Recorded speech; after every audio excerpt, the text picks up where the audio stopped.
Okay, good afternoon, student. Today I am going to discussing about the first law of thermodynamics. So, வெப்ப இயற்பியலுடைய முதல் விதி. So, first law of thermodynamics என்ன சொல்லிருக்கு அப்படின்னா the law of conservation of energy. அதாவது ஆற்றலுடைய அழிவின்மை அப்படிங்கிற ஒரு விதியை வந்து வரையறுக்கிறது. ஸோ ஒரு ஆற்றல் வந்து எப்பயுமே வந்து அழியாது அப்படிங்கிறதான் வந்து உங்களுக்கு ஏற்கனவே தெரியும். ஸோ ஆற்றல் வந்து ஆக்குறது அழிக்கிறது முடியாது, ஆனால் இன்னொரு வகையா ஆற்றலாம் மாறும் அப்படின்னு சொல்லியிருப்பாங்க இல்லையா. அதுதான் வந்து ஃபர்ஸ்ட் லா ஆஃப் தெர்மோடைனமிக்ஸ் அப்படின்னு சொல்லியிருக்காங்க. ஸோ உங்களுக்கு லெசன்ஸ் இருக்கு சொல்றோம். ஸோ அதெல்லாம் சொல்ல போறோம். The law of conservation of energy, ஒரு ஆற்றலுடைய அழிவின்மை விதியை வரையறுக்கிறது என்ன அப்படின்னா ஸோ ஃபர்ஸ்ட் லா தெர்மோடைனமிக்ஸ். ஓகேவா? So delta E equal to Q plus or minus W அப்படின்னு சொல்லலாம். டெல்டா இ அப்படிங்கிறது இன்டர்னல் எனர்ஜி தான், டெல்டா யூ அப்படிங்கிறது இன்டர்னல் எனர்ஜி தான். ஸோ அப்போ அந்த இ அண்ட் யூ அப்படிங்கிறது வந்து ரெண்டும் சிமிலர். ஓகேவா? ஸோ இந்த பிளஸ் ஆர் மைனஸ் போடலாம். பட் இங்க என்ன பண்ணணும், உங்களுக்கு 12th standard sorry 11th standard ஓகேவா, 11th ஸ்டாண்டர்ட் ரிலேட்டடா உங்களுக்கு பிளஸ் அப்படிங்கிறது மட்டும் தான் இருக்கு. ஸோ அதனால என்ன பண்ணிக்கோங்க, பாசிட்டிவ் மட்டும் வச்சுக்கோங்க போதும். அது கீழே டெரிவேஷன் வந்து ஈஸியா இருக்கும். ஓகேவா? So but plus or minus கண்டிப்பா வரும். Plus or minus is correct. ஓகேவா? இது எக்ஸசைஸ் போகும்போது பார்த்துக்கோங்க. ஸோ இப்போ உங்களுக்கு நமக்கு வந்து delta equal to Q plus W அப்படிங்கிறது தான் வந்து என்னது, Q பிளஸ் Wங்கிறது உங்களுக்கு first law thermodynamics. Okay, first லா உடைய தெர்மோடைனமிக்ஸ் என்ன அப்படின்னா டெல்டா U அப்படிங்கிறது internal energy equal to Q அப்படிங்கிறது வந்து ஹீட் பிளஸ் W அப்படிங்கிறது வந்து ஒர்க். Wங்கிறது வந்து ஒர்க். ஓகேவா? இந்த சைக்கிளிக் ப்ராசஸ்ல நீங்க என்ன சொல்றீங்க, டெல்டா E அந்த டெல்டா U வந்து எப்படி இருக்குங்கறாங்க, ஜீரோவா இருக்கு. அத வச்சு கீழ நம்ம அப்ளை பண்ணிருக்கோம் பாருங்க. ஓகேவா? சரி, நெக்ஸ்ட் என்ன பார்க்கறோம்னா ஃபர்ஸ்ட் மறுபடியும் ஒன்ஸ் சொல்லிறேன். ஃபர்ஸ்ட் லா தெர்மோடைனமிக்ஸ் என்ன சொல்லிருக்குது, law of conservation of energy. ஓகேவா? the law of conservation of energy. So the delta U equal to Q plus or minus W அல்லது Q plus W. Okay, Q plus W. Okay, next one mathematical statement of first law. இப்போ அந்த first law வந்து derive பண்றோம். எப்படி கொண்டாந்துறோம் அப்படினா பாருங்க. So அதே equation தான். ஓகேவா? இந்த delta U equal to Q plus W அப்படிங்கறத கொண்டாந்துருக்கேன். சோ இப்போ இதல மொத்தம் வந்து ஒரு 4 கேसेस எடுத்துக்கிறோம். என்னென்ன கேஸ் எடுத்துக்கிறாங்க அப்படின்னா டெல்டா U அப்படிங்கறது வந்து இன்டர்னல் எனர்ஜி அப்படின்னு சொல்றோம். அப்ப அந்த இன்டர்னல் எனர்ஜி வந்து ஜீரோன்னு எடுத்துக்கிற. சோ இது ஒரு சைக்கிளிக் ப்ராசஸ்க்கு எடுத்துக்கிறோம். ஓகேவா? சோ அப்ப சைக்கிளிக் ப்ராசஸ் அப்படின்னா டெல்டா U ஈக்குவல் டு 0. அதுதான் ஃபர்ஸ்ட் கேஸ்ல எடுத்துக்கிறோம். நெக்ஸ்ட் Q அப்படிங்கிறது வந்து ஹீட். சோ அப்ப அடியாபேட்டிக் ப்ராசஸ் அப்ப adiabatic process Q equal to 0. Next இந்த W அப்படிங்கிறது வந்து என்ன சொல்லலாம் அப்படின்னா P டெல்டா V, அதாவது மைனஸ் P டெல்டா V இல்லைனா P டெல்டா V ன்னு எடுத்துட்டா W வந்து மைனஸ் வச்சுக்கலாம். ஓகேவா? சோ இப்போ இங்க வந்து W பிளஸ் வச்சிருக்கனால இங்க என்ன பண்ணனும், மைனஸ் P டெல்டா V அப்படின்னு எடுத்துக்கணும். அப்ப W அப்படிங்கிற வொர்க் ஈக்குவல் டு என்னது, எது ஈக்குவல் அப்படின்னா pressure and change in volume, change in volume. ஓகேவா? pressure and change in volume. அப்ப P டெல்டா V, அப்ப அந்த P னு ஒன்னு இருக்கு, V னு ஒன்னு இருக்கு. ஓகேவா? சோ அப்ப P equal to 0 அப்படினா ஐசோபாரிக் process, V அப்படிங்கறது ஐசோகோரிக் process. இப்போ இந்த 4 கேसेस எடுத்துக்கிட்டு, அதாவது V equal to 0, P equal to 0, delta U equal to 0, Q equal to 0. இந்த 4 கேसेस உங்களுக்கு வந்து கொடுத்திருக்காங்க. சோ பாத்துக்கோங்க, 1 மார்க் கண்டிப்பா கேட்க வாய்ப்பு இருக்கு. சோ அப்ப அந்த first law thermodynamics delta U equal to Q plus W for case 1. ஓகேவா? in case delta U equal to 0 அப்படினா அப்ப Q plus W அப்படினு எடுக்கலாமா? Q plus W equal to 0 ஆகுமா? அப்ப இந்த Q அப்படிங்கிறது W அதுக்கு முன்னாடி minus W ஆகும். அப்ப Q equal to minus W அப்படிங்கிறது first case. Q equal to minus W ங்கிறது first case. ஓகேவா? for cyclic process delta U equal to 0, internal energy equal to 0. in case இப்ப next என்ன பண்றோம்னா இந்த W வச்சு சொல்லிருக்கோம். இது என்ன கூட வச்சுக்கோ, Q equal to 0 அடியாபேட்டிக் ப்ராசஸ்ல கேஸ் 3 கொடுத்துறேன். ஓகேவா? கேஸ் 2 சொல்றேன், வெயிட் பண்ணுங்க. சோ அந்த கேஸ் 3 Q equal to 0, அப்ப Q அப்படிங்கிறது அடியாபேட்டிக் ப்ராசஸ். ஓகேவா? அப்ப adiabatic process Q equal to 0 அப்படினா இந்த டைப் 0 வரும். டெல்டா U equal to என்ன ஆயிடும், W ஆயிடும். Delta U equal to W. இது கேஸ் 3 வெச்சுக்கோ. இப்ப கேஸ் 2 கேஸ் 4 இந்த ரெண்டுமே இந்த W பேஸ் பண்ணி எடுத்துக்கோங்க. இப்ப W அப்படிங்கிறது minus P delta P minus P delta P. இப்ப ஐசோகோரிக் ப்ராசஸ் அப்படின்னா V equal to 0. Isoporic process means V equal to 0. அப்ப delta U equal to Q plus W. இந்த W வர என்ன சொன்ன minus P delta V. அதை இங்க போட்டுக்கேன். இப்ப இந்த V equal to 0 னா டோட்டல் டைம் என்ன ஆயிடும் 0 ஆயிடும். அப்ப delta U equal to Q அப்படிங்கிறது case 2 ஆ வரும். In case case 4 அப்படிங்கிறது similar அதேதான். பட் இங்க V equal to 0 எடுத்துட்டேன். இங்க P equal to 0 எடுத்துக்கோங்க. அப்ப என்ன ஆகும் delta equal to Q plus W இது போல minus P delta V substitute பண்ணிருக்கோம். இது டேர்ம் பண்ணி 0 அப்படினா மறுபடியும் என்ன ஆகும் delta U equal to Q. So அப்ப case 2 case 4 isoporic and isobaric process இந்த ரெண்டு processலயுமே delta U equal to என்னவா இருக்குது Q ஆ இருக்குது. delta U equal to Q ஆ இருக்குது. சோ அதனால தெளிவா தெரிஞ்சு வெச்சுக்கோங்க. சோ அப்ப ஃபர்ஸ்ட் லா தெர்மோடைனமிக்ஸ் என்ன சொல்லி இருக்குது அப்படிங்கறத ஃபர்ஸ்ட் பாத்துக்கோங்க. First law thermodynamics the law of conservation of energy. The law of conservation of energy. So the delta E or delta U எப்படி வேணாலும் எடுத்துக்கோ. சோ அப்ப delta U equal to Q plus W அப்படிங்கறது உங்களுக்கு first law thermodynamics. ஓகேவா? Then next அதோட mathematical expressions அத எப்படி கொண்டு வர ஸ்டேட்மென்ட் எப்படி கொண்டு வரோம் அப்படினா மொத்தம் வந்து 4 கேसेसல எடுத்து போறோம். மொத்தம் வந்து 4 cases is there. So அப்ப அந்த first law thermodynamics delta U equal to Q plus W. delta U அப்படிங்கிறது internal energy or cyclic process equal to 0. So அப்ப cyclic process means delta U equal to 0. Adiabatic process means Q equal to 0. Isoporic process means V equal to 0. Isobaric process means P equal to 0. ஓகேவா? இப்போ இந்த ஃபார்முலால so delta equal to 0 அப்படினா Q equal to minus W ஆயிடும். இது 0 வரும்போது இது அப்படியே அந்த பக்கம் போகும்போது minus Q minus W அப்படிங்கிறது. சோ அப்ப Q equal to minus W. in case அதே வந்து இது வந்து கேஸ் 1 கேஸ் 3 ல Q equal to 0 எடுத்தீங்கன்னா delta U equal to W ஆகும். delta U equal to W இது கேஸ் 3 ல வரும். கேஸ் 2 கேஸ் 4 இந்த ரெண்டுமே உனக்கு வந்து அந்த W உடைய வேல்யூ தெரிஞ்சுக்கோ. W ங்கிறது என்னது -P delta B P delta B. இப்ப பாரிக் process வந்து ஐசோபாரிக் process வந்து P equal to 0 போட்டீங்கன்னா அதே delta U equal to Q அப்படினு தான் வரும். அதே ஐசோபோரிக் process V equal to 0 போட்டீங்கனாலும் அதே வந்து delta U equal to Q அப்படினு தான். ஓகேவா? சோ இது மொத்தம் வந்து 4 கேसेस இருக்கு. கண்டிப்பா அந்த 4 கேसेसும் கேட்க வாய்ப்புகள் அதிகம் உண்டு பாத்துக்கோங்க. ஓகேவா? சரி அப்ப நெக்ஸ்ட் என்ன பார்க்கணும் அப்படினா the relationship between H and U. H means enthalpy, U means internal energy. இது very very important one of the 5 mark questions பாத்துக்கோங்க. ஓகேவா?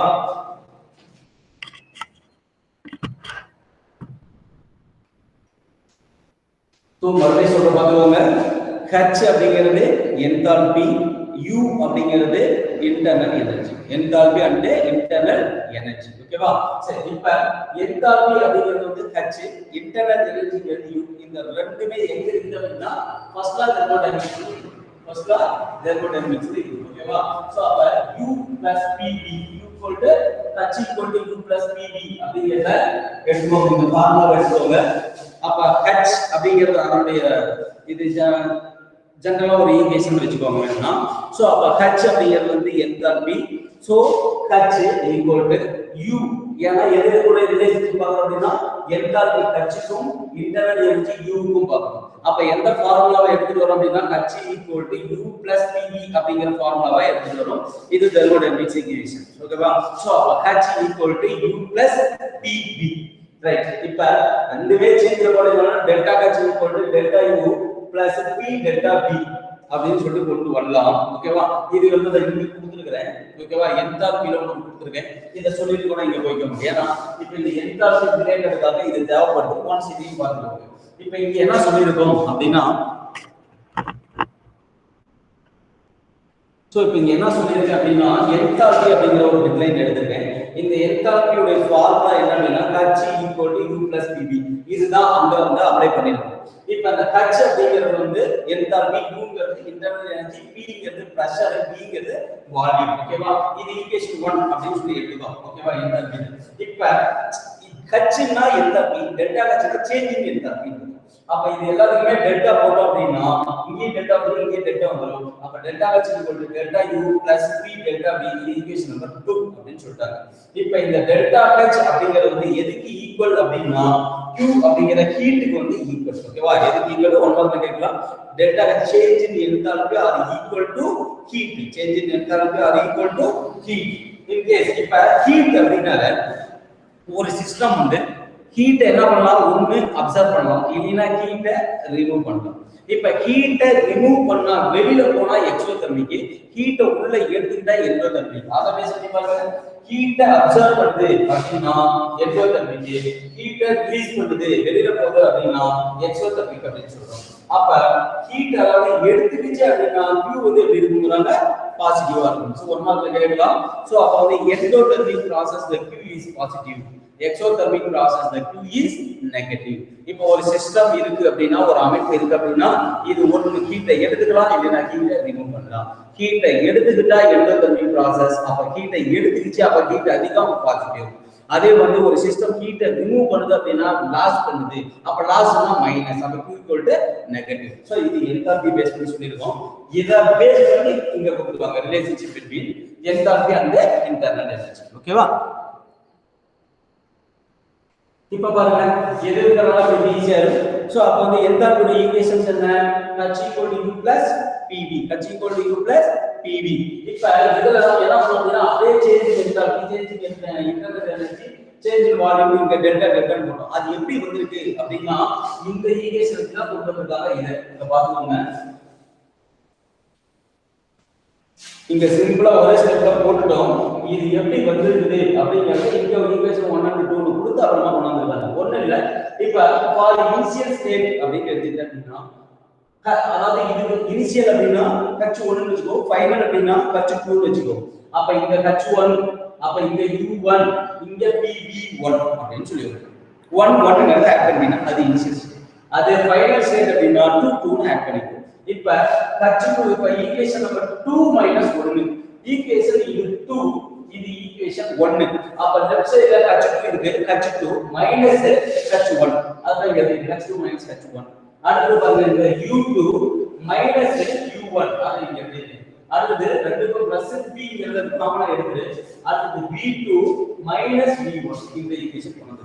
அப்ப equation number 2 minus equation number 1 அப்படினு சொல்றாங்க.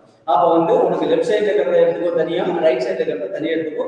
அந்த pங்கிறது காமனா இருக்கிறதால தனியா எடுத்துக்கோ. அவ்வளவுதான். சோ அப்ப h2 மைனஸ் h1, அதாவது h2 minus h1 final minus initial. ஓகேவா? ஏன்னா அதுதான் final h2. Final minus initial. அதாவது என்ன சொல்றாங்கன்னா டெல்டா h அப்படினு சொல்றோம். சோ அப்ப வந்து டெல்டா h அப்படிங்கிறது change in enthalpy h2 minus h1. அதே மாதிரி u2 minus u1 delta u, v2 minus v1 delta v னு சொல்றோம். அவ்வளவுதான், முடிஞ்சு போச்சு. இல்லைனா ஃபைனல் மைனஸ் இனிஷியல் அப்படினு சொல்லலாம். அதாவது f மைனஸ் i அப்படினு சொல்லலாம். f அப்படிங்கிறது ஃபைனல், i அப்படிங்கிறது இனிஷியல். இங்க நான் ஃபைனல 2 னு எடுத்துக்கிட்டு இனிஷியல 1 னு எடுத்துக்கிட்டேன். எப்படி வேணாலும் எடுத்துக்கலாம், தப்பு கிடையாது. ஆனா அதுக்கு தகுந்த மாதிரி நாம சேஞ்ச் பண்ணிக்கணும். அப்ப h2 minus h1 delta h, அதே மாதிரி u2 minus u1 delta u, v2 minus v1 delta v. அவ்வளவுதான். ஓகேவா? சோ இப்ப ஈக்குவேஷன் நம்பர் 3 அப்படிங்கிறது கொண்டாந்தோம். இது ரொம்ப இம்பார்ட்டன்ட் பண்ணாத ஈக்குவேஷன். ஓகேவா?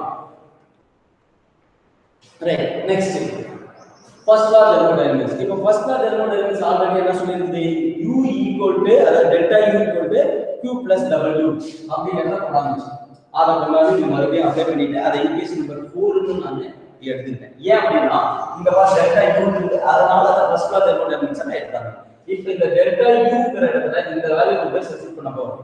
சோ அத பாருங்க, ஈக்குவேஷன் 4 இது சப்ஸ்டிட்யூட் இன் 3 இதுல கொண்டு போய் சப்ஸ்டிட்யூட் பண்றேன். அப்ப என்ன ஆகும், டெல்டா h ஈக்குவல் இந்த delta equal q plus w plus p delta v plus p delta v.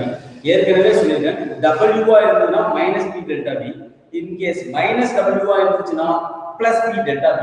இங்க மைனஸ் அதாவது p delta v பாசிட்டிவ் இருக்கிறதுனால இங்க மைனஸ் w பண்ணா அவ்வளவுதான். சோ நல்லா தெரிஞ்சுக்கோ, ஒரு வர்க் அப்படிங்கிறது வந்து எதுக்கு ஈக்குவல் அப்படினா, in case வர்க் ஆனது பிளஸ் இருந்ததுனா p delta v ய மைனஸ் வச்சுக்கணும். in case work அந்த W மைனஸ் என்னன்னா P டெல்டா B பிளஸ்ல வெச்சுக்கோ. ஓகேவா? இப்போ நான் இங்க P டெல்டா B பிளஸ்ல இருக்குது. அதனால மைனஸ் W அதை சப்ஸ்டிட்யூட் பண்ணிருக்கேன். இந்த மைனஸ் பிளஸ் கேன்சல் ஆயிடுச்சுனா டெல்டா H ஈக்குவல் டு என்னவா மாறுது? Q ஆ மாறுது. அதுதான் ஆல்ரெடி இங்க சிம்பிளா சொல்லிட்டாங்க. ஓகேவா? Q அப்படிங்கறத கொண்டு வந்திருந்தோம். இங்க கொண்டாந்துருக்கோம். Delta H equal to Q அப்படிங்கறத கொண்டாந்தாங்க. இங்க சிம்பிளா சொல்லிட்டாங்க. இங்க எக்ஸ்பிளைன் பண்ணி சொல்லிருக்காங்க. அவ்வளவுதான் வித்தியாசம். சோ அப்ப delta H equal to Q. அப்ப change in enthalpy equal to heat. ஓகேவா? இந்த ஈக்குவேஷன் நம்பர் 5 அப்படினு நான் அப்ளை பண்ணிட்டேன். ஓகேவா? சரி, இப்ப அடுத்து 1 mole of an ideal gas வந்து இது ஒரு formula PV equal to nRT அப்படிங்கிறது 1 mole of an ideal gas. இப்ப ஃபைனல் இனிஷியல் இதுக்கு ஃபைனல் இனிஷியல் சொல்லலாம். அது ஃபைனல்ங்கற ப்ராடக்ட் ஆஃப் இனிஷியல்ங்கற ரியாக்டன்ட் ஆஃப் எடுத்துக்கலாம். சோ பாருங்க ப்ராடக்ட் அல்லது ஃபார் ஃபைனல். ஓகே, ப்ராடக்ட்ங்கிறது ஃபைனல். அப்ப அதுக்கு நம்ம ஃபைனலுக்கு ஃபர்ஸ்ட் லெட்டர் என்ன தான் எடுத்துக்கலாம்? PVF equal to NFRT. So இந்த இடத்துல F, இந்த இடத்துல F வெச்சினா ப்ராடக்ட், இந்த இடத்துல I, இந்த இடத்துல I வெச்சா அது ரியாக்டன்ட். அவ்வளவுதான். இதை ஈக்குவேஷன் 6 அல்லது 7 அப்படினு சொல்லி நான் எழுதுறேன். இப்ப ஈக்குவேஷன் 6 மைனஸ் 7 ஃபைனல், அடுத்தது இனிஷியல். அப்ப ஃபைனல் என்ன இருக்கு? இங்க இருக்கு PVF இருக்கு. அடுத்து மைனஸ் லெஃப்ட் சைடுல இங்க என்ன இருக்குது? PVI. P ங்கிறது காமன் எடுத்துக்கோ, VF மைனஸ் VI எடுத்துக்கோ. ஈக்குவல் டு RT காமன் தனியா எடுத்துக்கோ. இங்க NF இருக்கும், அங்க NI இருக்கும். அதனால NF மைனஸ் NI அப்படிங்கறத கொண்டாந்து. இப்ப ஆல்ரெடி கொண்டாந்து எப்படி கொண்டாந்தோமோ அதே மாதிரி தான். அதாவது டெல்டா H க்கு கட்டுவாங்க. இது ஃபைனல், இது இனிஷியல். இத டெல்டா H சொல்றோம். அதே மாதிரி ஃபைனல் இனிஷியல், இத டெல்டா B சொல்றோம். சோ அப்ப P of VF minus VI அப்படினு சொன்னாலும் P of V2 minus V1 சொன்னாலும் ஒண்ணு. அது டெல்டா V தான். So P delta V equal to இந்த RT அப்படிங்கறது NF minus NI. N means number of moles. ஓகேவா? சோ அப்ப F அப்படிங்கிறது வந்து final, that is product. அப்ப number of moles of product minus number of moles of reactant are equal to delta Ng. அப்படிங்கிறது chemical equilibrium reaction அந்த லெசன்ல இருக்கு. அத தான் இங்க அப்ளை பண்ணிருக்காங்க. NF minus NI வந்து என்ன சொல்றோம் அப்படினா delta Ng அப்படினு சொல்றோம். நான் இங்க எழுதிட்டு பாத்துக்கோங்க. VF minus VI delta V. இந்த ரெண்டு இதுக்கு பதிலா சப்ஸ்டிட்யூட் பண்ணினா ஈக்குவேஷன் நம்பர் 8 வருது. ஈக்குவேஷன் நம்பர் 8 வருது. இப்ப equation number 8 P delta V equal to RT delta Ng இல்லையா? இந்த ஈக்குவேஷன் 8 in 3 substituted for 3 அப்படினு சொல்றாங்க. அப்ப இந்த ஈக்குவேஷன் நம்பர் 3 ல இந்த எட்ட கொண்டு சப்ஸ்டிட்யூட் பண்ணி ஏன்னா P delta V இந்த இடத்துல இது சப்ஸ்டிட்யூட் பண்ணுங்க. அப்ப delta H equal to delta U. இந்த P delta V க்கு பதிலா RT delta Ng. RT delta Ng அப்படிங்கறத கொண்டு வந்துட்டீனா உனக்கு ஃபைனல். ஓகேவா? சோ இதுதான் the relationship between H and U. So that derive the relationship between H and U, enthalpy and internal energy. So very important one of the 5 mark questions. ஓகேவா? So இதுல கொஞ்சம் theory part இருக்கு, அது ஒரு பிரசன்டேஷன்ல பார்க்கலாம்.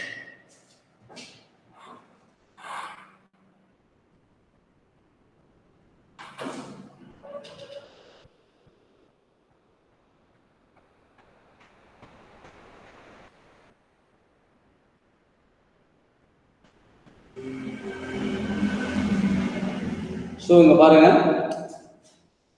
first law of thermodynamics அப்படிங்கிறது என்ன அப்படிங்கறது first law of thermodynamics known as the law of conservation energy.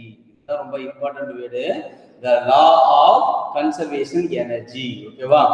The state that the total energy of an isolated system remains constant through it may change from one form to another. அதாவது ஆற்றலை வந்து ஆக்கவோ அழிக்கவோ முடியாது, ஆனா மற்றொரு வகை ஆற்றலாக மாற்ற முடியும் அப்படிங்கறத தான் சொல்லியிருக்காங்க. சோ அப்ப அந்த மொத்த ஆற்றல் டோட்டல் எனர்ஜி வந்து எப்படி இருக்குங்கிறாங்க உங்களுக்கு, one of the isolated constant, அதாவது ஒரு மாறிலியாக இருக்கும் அப்படின்னு சொல்லியிருக்காங்க. ஓகேவா? சோ இதுதான் வந்து ஃபர்ஸ்ட் லா தெர்மோடைனமிக்ஸ் உண்டான டெஃபினிஷன்ஸ். சோ பார்த்துச்சுக்கோங்க. சரி, நெக்ஸ்ட் வந்து உங்களுக்கு இதுல ஒரு தியரி பார்ட் ஒன்று இருக்குது. இங்க பாருங்க, the statement of first law of thermodynamics. statement law அதாவது first law உடைய thermodynamics உடைய ஸ்டேட்மென்ட் என்னென்ன? ஸ்டேட்மென்ட் அப்படின்னா என்னன்னா ஒரு வகையான வரம்புகள், கூற்றுக்கள் அப்படின்னு சொல்லலாம் தமிழ்ல. சோ இப்போ ஃபர்ஸ்ட் ஒன் என்ன சொல்லிருக்காங்க அப்படின்னா, whenever an energy of a particular type disappear an equivalent amount of another type must be produce அப்படின்னு சொல்லிக்கிறாங்க. அப்போ வந்து என்ன சொல்லியிருக்காங்க அப்படின்னா, எந்த ஒரு ஆற்றல் வந்து மறைஞ்சாலும் அதுக்கு ஈக்குவலான இன்னொரு ஆற்றலை வந்து உருவாக்கும் அப்படின்னு சொல்லியிருக்காங்க. அதாவது டிஸப்பியர்னா மறைஞ்சு போறது. அதாவது ஒரு ஆற்றல் வந்து இழக்குது அப்படின்னா அதுக்கு ஈக்குவலான இன்னொரு ஆற்றலை வந்து உருவாக்குது அப்படின்னு சொல்லியிருக்காங்க. இதுதான் ஃபர்ஸ்ட் ஸ்டேட்மெண்ட். செகண்ட் ஸ்டேட்மெண்ட் என்ன சொல்லியிருக்காங்க அப்படின்னா, the total energy of a system and surrounding remains constant அப்படின்னு சொல்லியிருக்காங்க. சிஸ்டம்னா என்னது? அமைப்பு.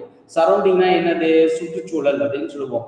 அப்போ வந்து ஒரு அமைப்பும் சரி அல்லது சுற்றுப்புற சூழல், அந்த சுற்றுச்சூழல் எடுத்துட்டாலும் சரி, இந்த ரெண்டுடைய மொத்த ஆற்றல் அந்த எனர்ஜி வந்து எப்படி இருக்குங்கிறாங்க?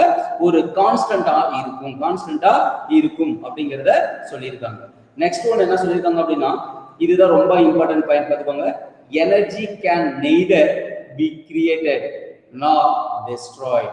So energy can neither be created or destroyed, okay, but may be converted from one form to another.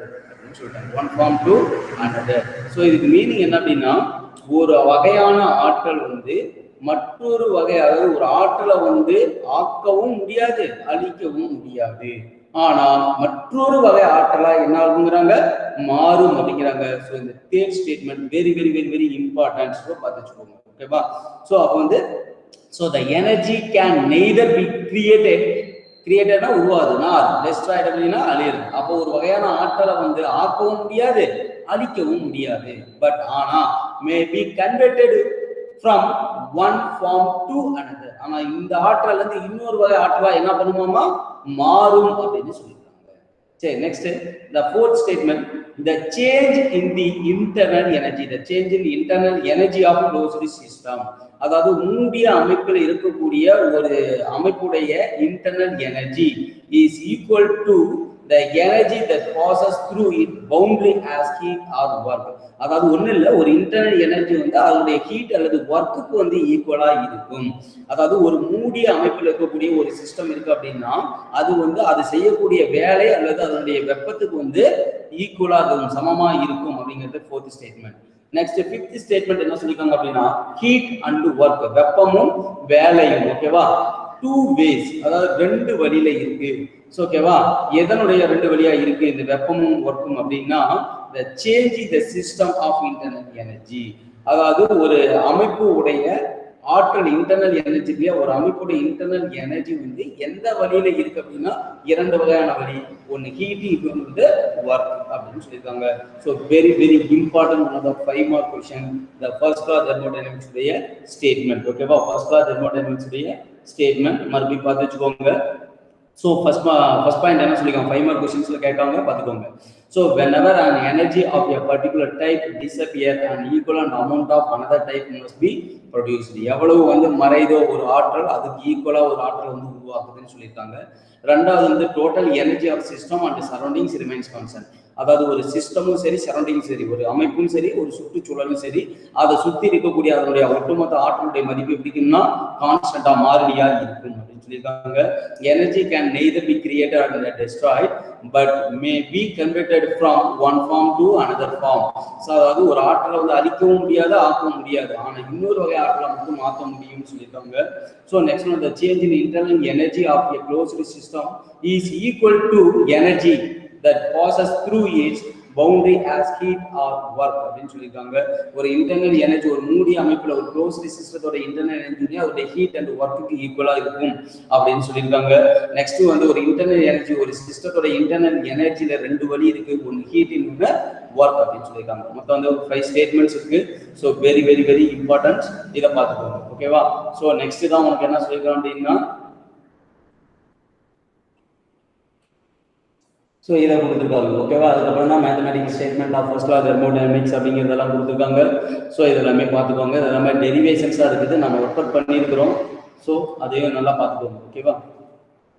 பாருங்க, இதில் கேஸ் 1, கேஸ் 2, கேஸ் 3, கேஸ் 4 அப்படிங்கிறத கொடுத்துருக்காங்க. அடுத்தது என்தால்பி சம் ப்ராப்ளம்ஸ் கொடுத்துருக்காங்க, அது ஒன்றும் அவ்வளோ இல்லை, பார்த்துக்கோங்க ஜஸ்ட்.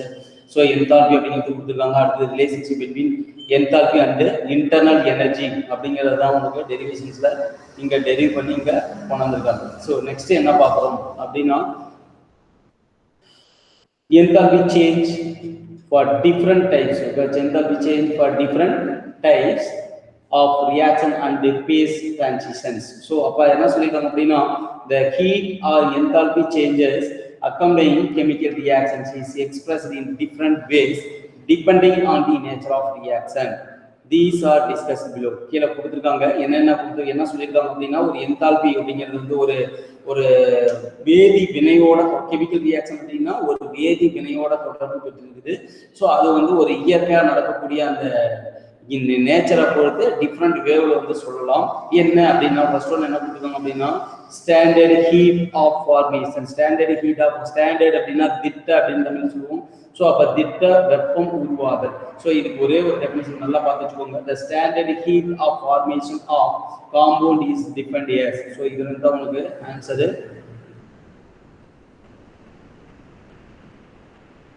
ஸோ இது வரைக்கும் பார்த்து வச்சுக்கோங்க. ஒரு 2 மார்க்கில் கேட்கலாம். What is standard heat of formation சொல்லிட்டு கேட்கலாம். The change in enthalpy that takes place when 1 mole of a compound is formed from its elements present in their standard states. ஓகேவா? எவ்வளவு அப்படின்னா 298 கெல்வின் 298 கெல்வின் அண்ட் 1 பார் பிரஷர்ல. அப்ப 298 kelvin and 1 பார் பிரஷர்ல ஒரு element இருந்து உருவாகக்கூடிய அதாவது சேஞ்ச் இன் என்தால்பி அப்படின்னு சொல்லியிருக்காங்க. அதாவது ஒரு என்தால்பி மாற்றத்தின் போது ஒரு எலிமெண்ட்ல இருந்து 1 மோல் சேர்மம் உருவாகுது இல்லையா, அந்த வெப்பத்தை நம்ம என்னன்னு சொல்றோம் அப்படின்னா ஸ்டாண்டர்ட் ஹீட் ஆஃப் ஃபார்மேஷன் அப்படின்னு சொல்ல போறோம். அது என்ன வெப்பம் அப்படின்னா 298 கெல்வின் அண்ட் 1 பார் பிரஷர் அப்படின்னு சொல்லியிருக்காங்க. ஓகேவா? So very very important 2 mark கொஸ்டின்ஸ்ல கேட்கலாம். What is standard heat of formation? So the change in enthalpy. The change in என்தால்பியில ஒரு மாற்றம், அந்த என்தால்பி மாற்றங்கள் நடக்கும்போது அப்போ ஒரு எலிமெண்ட்ல இருந்து 1 மோல் காம்பவுண்ட் உருவாக்குறதுக்கு பேரு ஸ்டாண்டர்ட் ஹீட் ஆஃப் ஃபார்மேஷன்ஸ் அப்படின்னு சொல்லியிருக்காங்க. ஓகேவா? ஸோ அடுத்தது வேற ஒன்றும் கிடையாது. சும்மா எக்ஸாம்பிள்ஸ் மாதிரி கொடுத்துருக்காங்க. இதில் பார்த்துக்கோங்க. Fe வந்து சல்ஃபரோட சேரும்போது FeS அப்படிங்கிறது ஃபார்ம் ஆகுது. அதே மாதிரி குளோரின் H2 சேரும்போது HCl அப்படிங்கிறது ஃபார்ம் ஆகுது. ஓகேவா? இதெல்லாம் 1 மார்க்ல பார்த்து வச்சுக்கோங்க. ஸோ உனக்கு டெல்டா HF 0 வேல்யூ எவ்வளோ இருக்கலாம்? வாட்டர் அப்படின்னு எடுத்துக்கிட்டு அப்படின்னா -74.85 இருக்காங்க. HCl எடுத்துட்டா -84.6. HBr எடுத்துட்டா பிளஸ்ல இதெல்லாமே பாருங்க பிளஸ்ல வந்துச்சு ரெண்டும், HBrரும் அமோனியாவும். ஸோ ஹைட்ரஜன் புரோமைடு எடுத்துக்கிட்டீங்கன்னா +49.6. அமோனியா எடுத்துக்கிட்டு அப்படின்னா +222 இருக்கு. ஆனால் கார்பன் டை ஆக்சைடு எகன் மைனஸ்ல போயிடுச்சு. ஸோ 239.2 அப்படிங்கிறது வந்துருக்கு. ஓகேவா? ஸோ இது வரைக்கும் இது எல்லாமே இருக்கு. நெக்ஸ்ட் கிளாஸ்ல நம்ம வந்து தெர்மோ கெமிக்கல் ஈக்குவேஷன் அப்படிங்கிறத நம்ம நெக்ஸ்ட் கிளாஸ்ல பார்த்துக்கலாம். தேங்க்யூ.